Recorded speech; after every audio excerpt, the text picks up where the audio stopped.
Nuclear talks by Kim Jae-hoon published March 15, 2018, 11:30 p.m. AFP. Kim Jae-hoon share tweet email Reddit print share tweet email Reddit print Kim Jong-un's verbal statement expressing willingness to open denuclearization talks with the United States and Donald Trump's surprising acceptance of the invitation to meet as soon as May suddenly eased fears of nuclear conflict on the Korean peninsula. But this dramatic sequence of events, of mystery and hope, carries elements of instability with the potential of derailing the negotiating process aimed at denuclearization of the peninsula.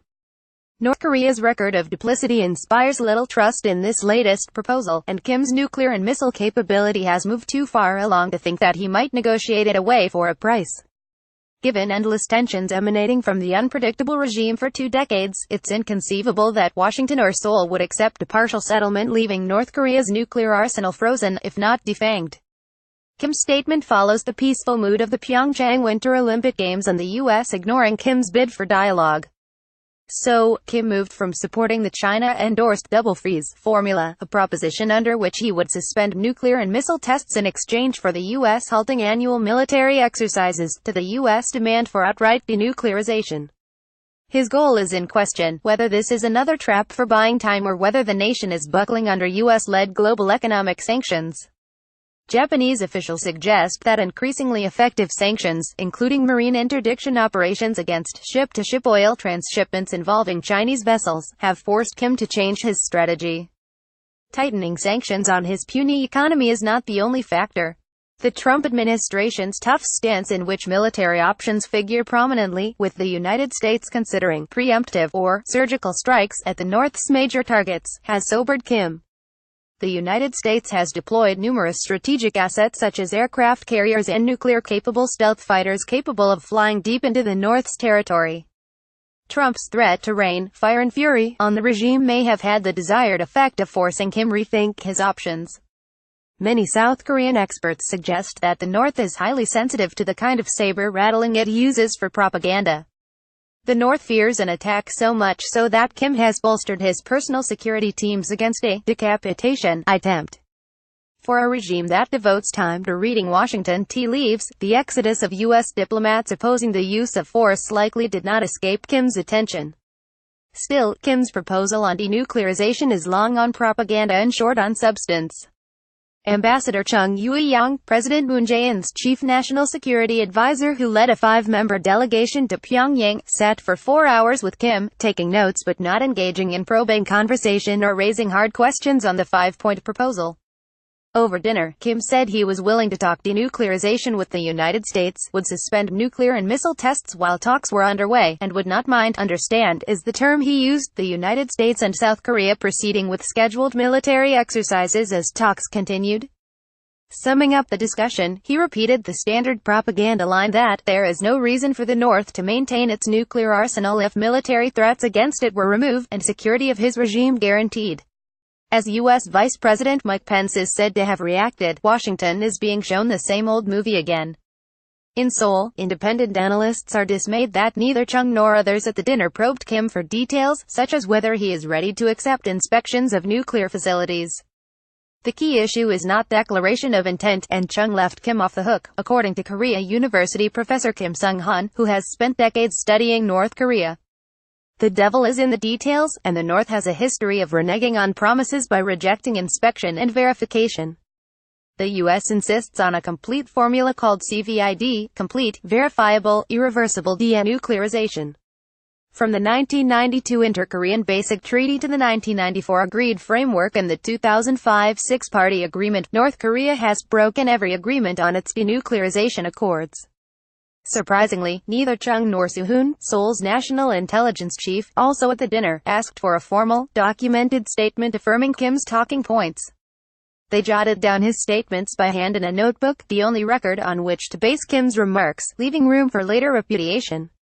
Nor, for that matter, was it clear if Trump's agreement to meet rests on a formal invitation from Kim or whether it was relayed by Chung by word of mouth.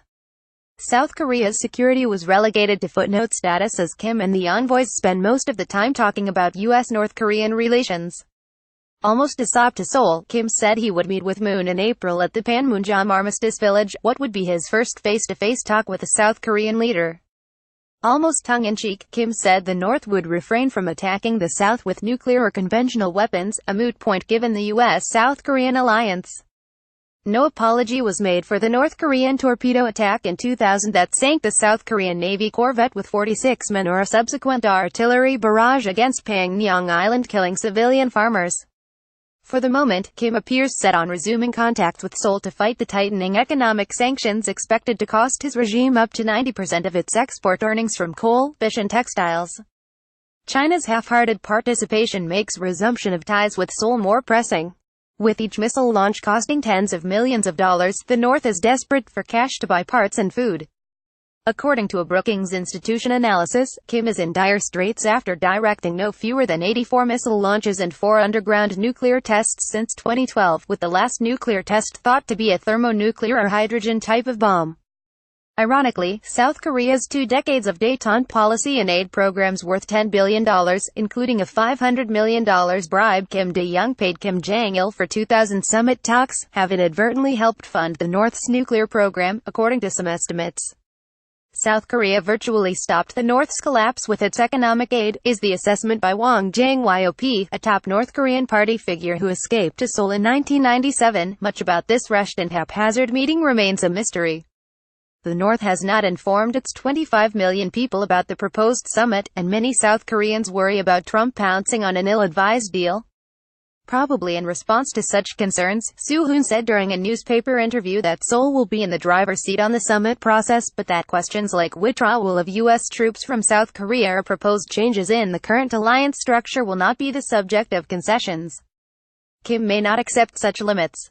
For 2 decades, the North has not wavered from the idea that a nuclear arsenal constitutes its last pillar of survival, with a nuclear state enshrined in its state constitution since 2012. Kim has taken to reminding top officials of the fate of Iraq's Saddam Hussein and Libya's Muammar Gaddafi after giving up their nuclear programs. For North Korea, though, a nuclear arsenal is also the chief instrument for attaining reunification of the peninsula under its terms, says Yoon Do-Min, veteran head of the Korea National Diplomatic Academy in Seoul. In short, Kim cannot give up the nuclear program without risking his family's role in a reunified Korea, a point Trump should consider in preparing to deal with Kim. This article first appeared on Yale Global Online. We welcome your comments at letters@scroll.in. Sponsored content by published March 7, 2018 1:07 p.m. imgflip.com. Share tweet email Reddit print. Share tweet email Reddit print. The internet is an amazing space where you can a donkey playing football while simultaneously looking up whether the mole on your elbow is a symptom of a terminal diseases. It's as busy as it's big, with at least 2.96 billion pages in the indexed web and over 40,000 Google search queries processed every second. If you have access to this vast expanse of information through your mobile, then you're probably on something known as a data plan. However, data plans or data packs are a lot like prescription pills. You need to go through a barrage of perplexing words to understand what they really do. Not to mention the call from the telecom company rattling on at 400 words per minute about a life-changing data pack which is as undecipherable as reading a doctor's handwriting on the prescription. On top of it all, most data packs expect you to solve complex algorithms on permutations to figure out which one is the right one. Source: Giphy.com. Even the most sophisticated and evolved beings of the digital era would agree that choosing a data pack is a lot like getting stuck on a seesaw, struggling to find the right balance between getting the most out of your data and not paying for more than you need. Running out of data is frustrating, but losing the data that you paid for but couldn't use during a busy month is outright infuriating. Shouldn't your unused data be rolled over to the next month? You peruse the advice available on how to go about choosing the right data pack, most of which talks about understanding your own data usage. Armed with wisdom, you escape to your mind palace, Sherlock style, and review your access to Wi-Fi zones, the size of the websites you regularly visit, the number of emails you send and receive, even the number of cat videos you somehow manage to figure out your daily usage, which you multiply by 30, and there it is. All you need to do now is find the appropriate data pack. Promptly ignoring the above calculations, you fall for unlimited data plans with an all-you-can-eat buffet-style data offering. You immediately text a code to the telecom company to activate this portal to unlimited video calls, selfies, Insta stories, Snapchats. Sky's the limit. You tell all your friends and colleagues about the genius new plan you have and how you've been making funny sloth videos on YouTube all day. Well, because you can. Source, Giphy.com. After a day of rain, you realize that your phone has run out of data. Anyone who has suffered the terms and conditions of unlimited data packs knows the importance of reading the fine print before committing yourself to one. Some plans place limits on video quality to 480p on mobile phones, some limit the speed after reaching a mark mentioned in the fine print. Is it too much to ask for a plan that lets us binge on our favorite shows on Amazon Prime, unconditionally? You find yourself stuck in an endless loop of estimating your data usage, figuring out how you crossed your data limit, and arguing with customer care about your sky-high phone bill. Exasperated, you somehow muster up the strength to do it all over again and decide to browse for more data packs. Regrettably, the website won't load on your mobile because of expired data. Source, Giphy.com. Getting the right data plan shouldn't be this complicated a decision. Instead of getting confused by the numerous offers, focus on your usage and guide yourself out of the maze by having a clear idea of what you want. And if all you want is to enjoy unlimited calls with friends and uninterrupted Snapchat, then you know exactly what to look for in a plan. Source, Giphy.com. Airtel postpaid at Rs. $499 comes closest to a plan that is upfront with its offerings, making it easy to choose exactly what you need.